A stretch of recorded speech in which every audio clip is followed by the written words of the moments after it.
Hi everyone, my name is Julia Lichbinska, and I welcome you to our new podcast series, Collect Yourself. Some people collect art and watches, and the outstanding personalities collect themselves. Stay tuned.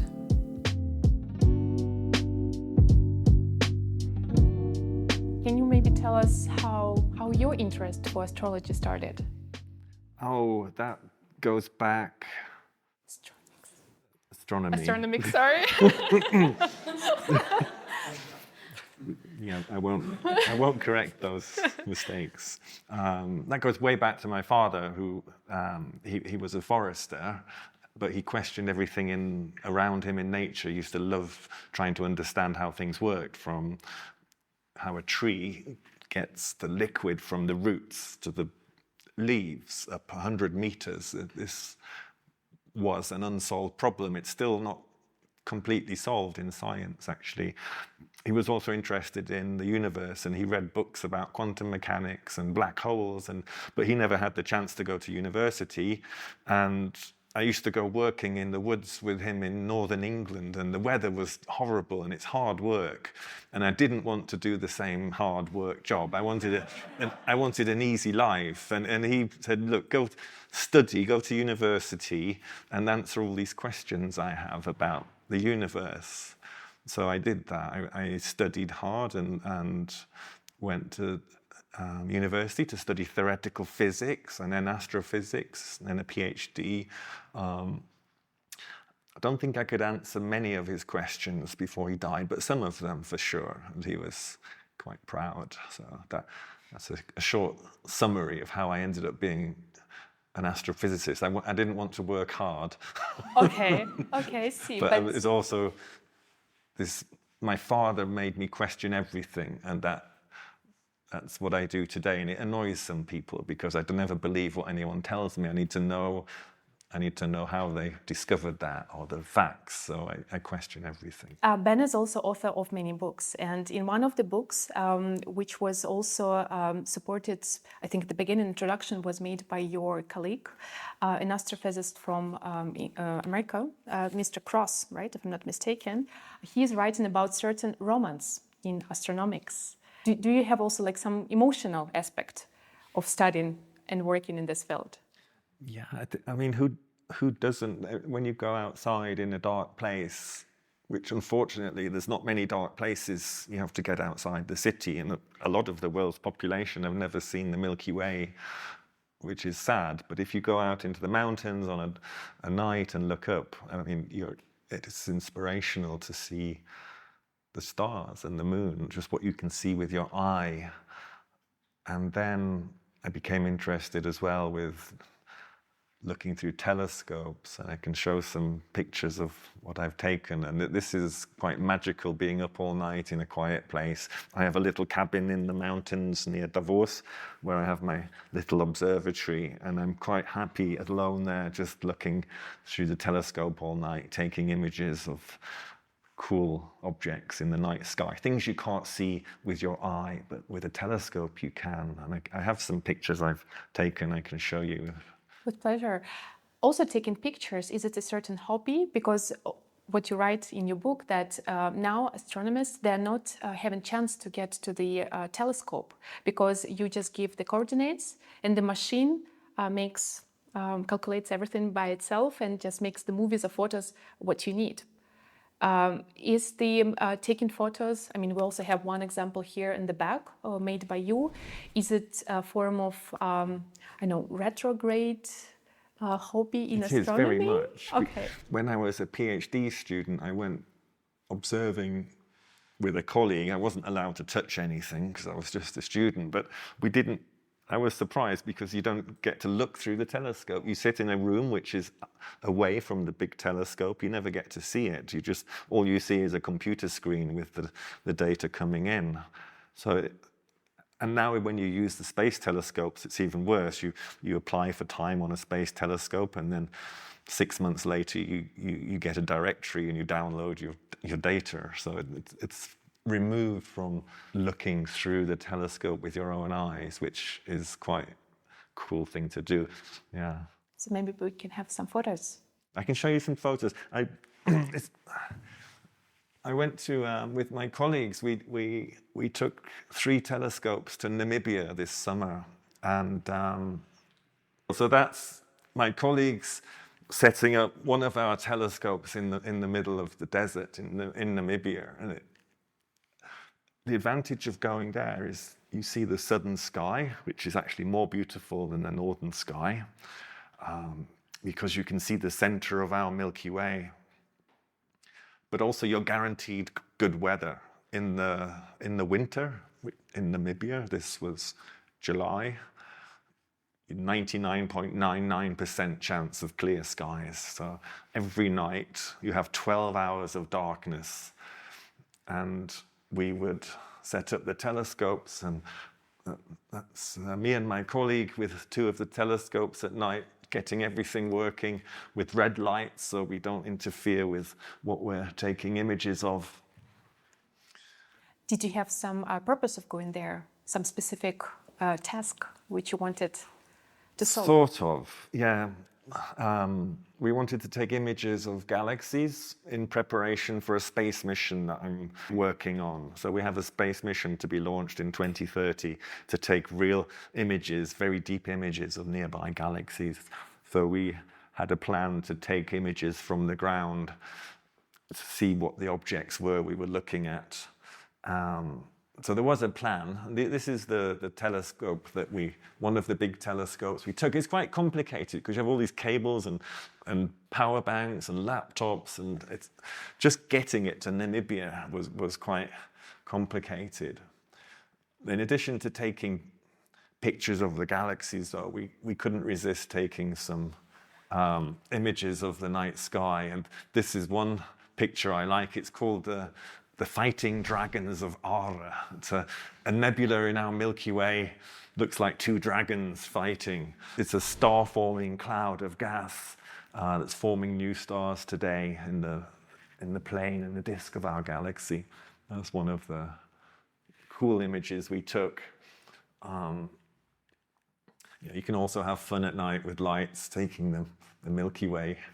That's me with the flashlight. The interesting thing, so this is the night sky. This is what you see in the northern hemisphere. If you just have a wide-angle camera and point it up and take an exposure, you see this part of the galaxy. That's all you see. But in the south, you get a different view of our Milky Way because you're looking down in a different direction across the galaxy. And there you see the middle of our galaxy from the southern hemisphere. So this is the view of the night sky we had in Namibia. At the center of the galaxy here, there's a big black hole. There's a lot of interesting objects to take pictures of. You can even see these 2 galaxies by eye. These are the Magellanic Clouds. And these are small galaxies that orbit our own galaxy. So what I did, I took this is a picture I took of the Milky Way from Namibia, and it's many pictures all stacked together of the whole night sky. So this is the view of the night sky, which you could see by eye, although now you see a lot more because each of these exposures was 10 minutes long. So there's a lot more photons coming in. And there you see the pink nebulas, which is why I actually wrote to Nikki in the first place, because I came across her artwork, pink stuff, and I wrote to her and said, do you know that a lot of things in the universe are pink? And then she got very excited. Is that true? And I said, yeah, there's also a pink planet. And she said, whoa. And these clouds of gas, when they start forming new stars, the light radiates onto the gas and it glows in a magenta pink. And that's what these objects are that you see in the night sky. Then the next picture I have is a close-up of Antares, one of the brightest stars in the night sky. This is really cool, this region. It's so much going on here. Antares, there's also a big star cluster here. There's these big inky black clouds here, gas that's so thick that it blocks out the view of the stars behind. And all of these colors are real. All of these colors are what the eye would see if you were there up close. this is a wider angle shot of those Magellanic Clouds, the small and large Magellanic Clouds. These were quite special to me because the first project I did as a PhD student was to understand how this galaxy was moving around our own Milky Way. So I was really happy to see that. So I took an even closer up picture. And it's a mess. So you might see galaxies like our own, and they all look nice and regular and beautiful. This one's just an ugly pile of stars. It's not nice at all, but it's amazing because you can see it with your eye from the southern hemisphere. But Ben, maybe we come a bit some years back and to the days when you just moved to Zurich and you took the position at University of Zurich, and maybe you can tell a couple words because you know more about the particular what is specific about this chair. Oh, I got a phone call from the president of the university. It's quite unexpected. It was like, hey, hi, Professor. No, I wasn't even Professor. Ben, we have a job. We want to start cosmology again at the University of Zurich, at the Institute for Theoretical Physics, which was a very famous institute where Albert Einstein had his first job there, and he submitted his PhD, and he got his PhD from the institute, from the University of Zurich. But he left soon afterwards. But there were other famous people, Schrödinger, who developed the whole theory, formalism of quantum mechanics, spent over 10 years in the same institute. But once Einstein left, then nobody was doing cosmology anymore. So I got invited to start a new research group doing cosmology again at the university. So that was quite nice. Nobody can live up to Einstein's reputation, but I was happy to have his PhD thesis in my office, which I had on my desk actually, and I didn't realize how much it was worth, but I had it on my desk. It's only 25 pages thick. Like most students, when they write a PhD thesis, you get this big book of 200 pages. Einstein's was literally 25 pages. Super impressive. And it's a way of measuring the size of molecules in 25 pages of simple, beautiful mathematics. And of course, that alone deserved a Nobel Prize. And then, a few years ago, the president of the university said, "Hey, Ben, have you seen Einstein's PhD thesis?" It's like, yes, so it's worth like $1 million.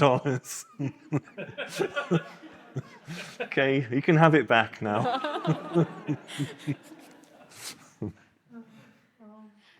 Speaking about Nobel Prizes, you've just written a book. You just released Sternenstaub, if I'm correct. Sternenstaub. Maybe you can present it shortly, because we have some exemplars here. Oh, this is a nice book. I like this one. I think it's the best book I've written. And it's got a lovely cover. It's the story of the scientists who deserved recognition but didn't get it. Because most discoveries in science are actually awarded to the wrong person, or they're named after the wrong person. You might find that strange, but it's bizarrely true. Even the person who discovered the Big Bang, that the universe is expanding, had a beginning in time. Even on NASA's website, it says this was discovered by Edwin Hubble, and they named the Hubble Space Telescope after the person who discovered the Big Bang.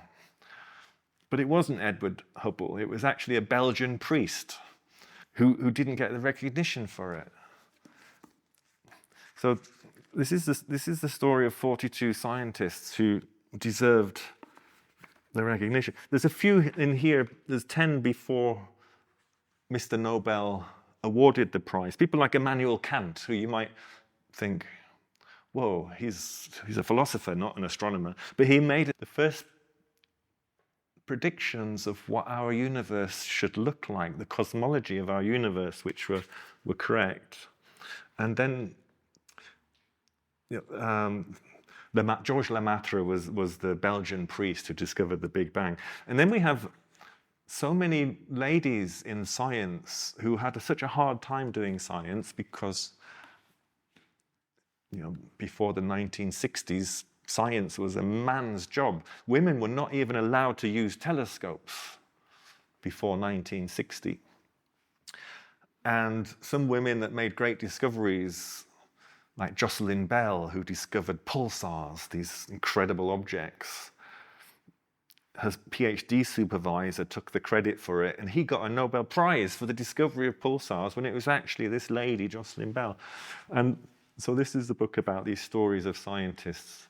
So a bit of justice for our science. A little bit. What was the reaction on the book from the Nobel Committee? Oh, I don't think they've seen it. It's only in German, so I don't think they read German.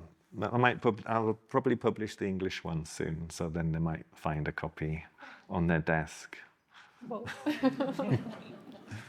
I'm lucky. I get paid a salary to think about the universe, which is nice. I mean, it's hard because it's hard to conceptualize the whole thing that you have all this knowledge. You have to put together all these pieces of information to try and discover something new about our origins or our future or how stars work or so on.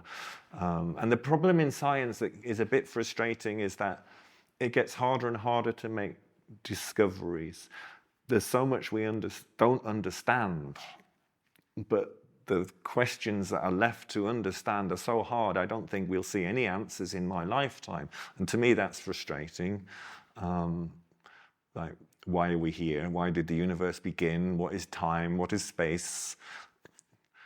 Etc. These are all questions we have no answer to, and I don't think we will have an answer to for quite some time. But apart from that, it's really nice to be able to be investigating science for the sake of science. There's no value to what I do. Astronomers don't. It's a little bit like art. All we do is contribute facts and knowledge, which is useless, like art. Art is useless. Astronomy is useless. But people love it. People like art, people like astronomy, because they like to know about the universe and where they are. But it doesn't feed people, right? You see what I mean? It's useless. No, I think the students like me because I'm not strict. So I'm more from the British side of humour and culture rather than being strict. And you know, when I came to the University of Zürich, I was the youngest professor, and I went into the faculty meeting wearing my hiking clothes and a t-shirt, and there was literally like 200 old grey men in suits sitting there. And I'm in the wrong place. I should go now. And I think it was hard to fit into the system here initially because they weren't used to having this more laid-back British way of doing things. So I think I'm okay. Another interesting project which I would love maybe to discuss is your residency at Rydberg Museum, when you were there as an scientist in museum. Scientist in residence. In residence. Yeah. At the Rydberg Museum. The Rydberg Museum is a beautiful museum in Zurich by the lake there. Yeah. They have incredible exhibitions. And they were doing an exhibition on cosmologies from different cultures, how different cultures perceived our universe, the beginning, different creation myths about our universe from all over the world. And they had artifacts and books and ideas and paintings. It was an amazing display, and they asked me to be part of it, to help them with curating this, and they gave me an office, and in the Rydberg Museum I spent 6 months there, and I did a lot of small events with people who could, just a coffee, I would be there for coffee in the morning once or twice a week when people could come and ask questions about the universe and cosmology. It was very interesting. But I would love to speak about one particular result of this residency, and it's the movie, 24 Hours of Universe. It is difficult to make sense of the development of our universe owing to the enormous range of timescales involved. To make this a bit more comprehensible, let me rescale the entire 13.8 billion year history of our universe into one solar day. That is, into a 24-hour timeline. Like the question which you ask, like, will humanity exist 1 millisecond after the midnight? That was really a big question for me. Will we do that? I mean, do you have hope for our humanity? You can always have hope. That's all I can say. Let's hope. It doesn't look good, does it? It doesn't look good for humanity, the way it's proceeding. But if you look, some scientists that look at the history of human war and everything say nothing is really changing. If anything, it's getting better. Conflicts are going down. It's just that we read about them more in the newspapers and on the internet. So it's more, information is more available. I'm not sure it's true, because when you look at the world, it looks really shitty. And what we're doing to the planet is extremely bad in terms of destroying habitat and changing the climate. And if you look at that, then yeah, a bit more pessimistic, actually. I think it's 50-50 if we'll be here in 1 second after midnight. I don't know. I don't have a crystal ball. Okay. No.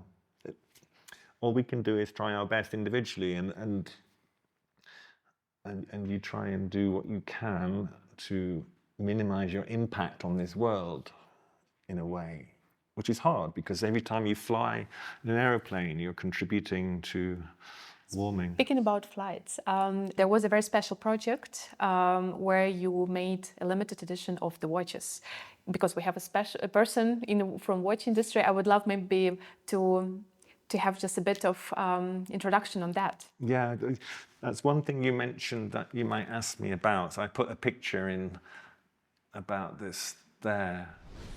I got a phone call from a watchmaker, and it was, "Hey Ben, we're making a watch. It's the most complicated watch we've ever made, but we need help with it." And so I got involved at the start of the project with EVC to do this watch. It took 5 years to develop. The front of the watch is a normal watch, boring, so it has hands on it. It has a nice tourbillon that spins around in 3 dimensions, which just looks nice, but it also makes the watch a bit more accurate. But the cool thing is this and the back of it, which I worked on here. So the watch not only measures 24-hour solar time, but it measures sidereal time, which is what astronomers care about. We care about this clock here, because this time is 4 minutes shorter than the 24-hour clock.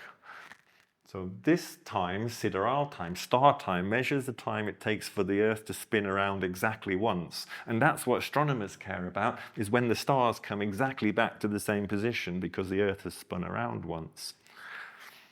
But our normal watches, they measure something different, because the Earth, as the Earth moves around the sun, it takes a little bit longer for the sun to come into the same position. It's hard to visualize. It takes 4 minutes longer. The Earth has to go a little bit further. So the normal time, it's not useful for astronomy. So once you have a clock that can measure star time, then you can turn around the watch on the back of it, which the bit that I used to build was you had a star chart on the back, which was personalized. So whoever bought this watch could give me their coordinates, and I would build them a star chart which would show them the stars overhead from their location, accurate at any time at any time. So this was custom built for every client that bought this watch. It's about close to a million Swiss francs. I think 800,000 Swiss francs it cost. So I have the GPS coordinates of some very, very wealthy people. So I used to build that. I wrote the documentation for it and explained how it worked. And then that's the first time I went to the Southern Hemisphere, because I've not worked in this luxury world before. I'm a scientist. There's an observatory, which is the world's biggest observatory in the Atacama Desert, the Paranal Observatory. the watch company booked the whole observatory. So all the astronomers had to leave, and they flew in 50 of the most famous journalists from all over the world, which stayed in the little houses that the astronomers would normally stay in. And then we had the whole observatory to ourselves, and they flew me by a private jet there to talk to them. And it was all too much for me. So after that project, I stopped working in the private world of watches. But it was amazingly interesting to see how the luxury world works and what money can do. You can buy a whole observatory. Cool. That's a cool story. I would love to ask you about art. You are a scientist with a particular view on this world. What is art for you? You shouldn't ask me about art. I don't know anything about art. Yes, but maybe I know that you compose music, right? The soundtrack that we heard, it's probably written by you, right? That's music. How different is that from the visuals? I'm not an expert in art. I think art means something different for everybody. For me, I don't like most art. I don't find it as nice as what you see in nature. So for me, the beauty I like to look at is the beauty in space, the universe, or a view of a mountain, an expanse of nothingness. That, to me, is what I like to look at. So you will find on my walls at home pictures of mountains. Made by you. Pictures of space. You will not find any human-made art, because I don't think human-made art can match the beauty of what you see in nature. That's my opinion. So, sorry, artists. I do have a couple of pictures from Ansel Adams hanging in my home, which I like very much. His black and white images of rocks from California. These are really nice. I mean, is that art? I don't know. It's, to me, yeah, of course. Yeah, it's photography, which is art. So, but yeah, I told you not to ask me questions about art. Of course, I love human creativity, though. When I see humans doing really creative things, that is something different. So I like to see creativity, be it in music, in whatever form of art. It's interesting that I think we are the only species on Earth that creates art. I'm not aware of any other life form on our planet that creates art just for the sake of it. Maybe dolphins, they blow these bubbles in the water, which they just have fun with. But yeah, it's one way of defining intelligence, if you had to define it, perhaps. Yeah, mating rituals, they can be very colorful, and then you have these fish that make the patterns also for mating. I make my own music with guitar, and now I played in an electro rock band doing electronic music called Milk 67, and this was based, so I would record stuff on my guitar, and then we would build electronic sounds around it, synthesizers and so on. But that was too heavy. I do have one video with a song, maybe this one. Don't know if it's worked. No, I like this classical guitar, but slightly messed around with electronically, but mellow and chilled out.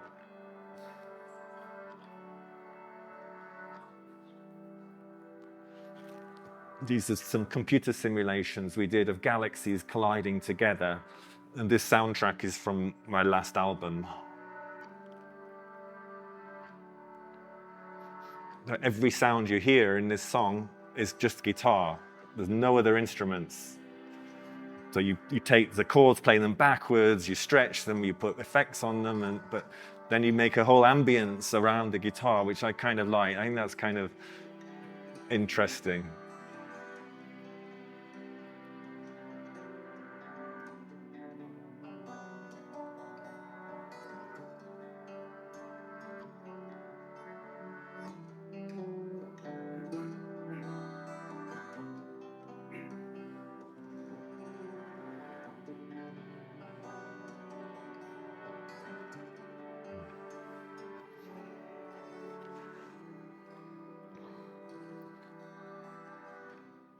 But the guitar, I play the guitar every night for an hour or so. It's the most relaxing thing for me to take my mind off other stuff, like the boringness of bureaucracy and administration at the university, things like that.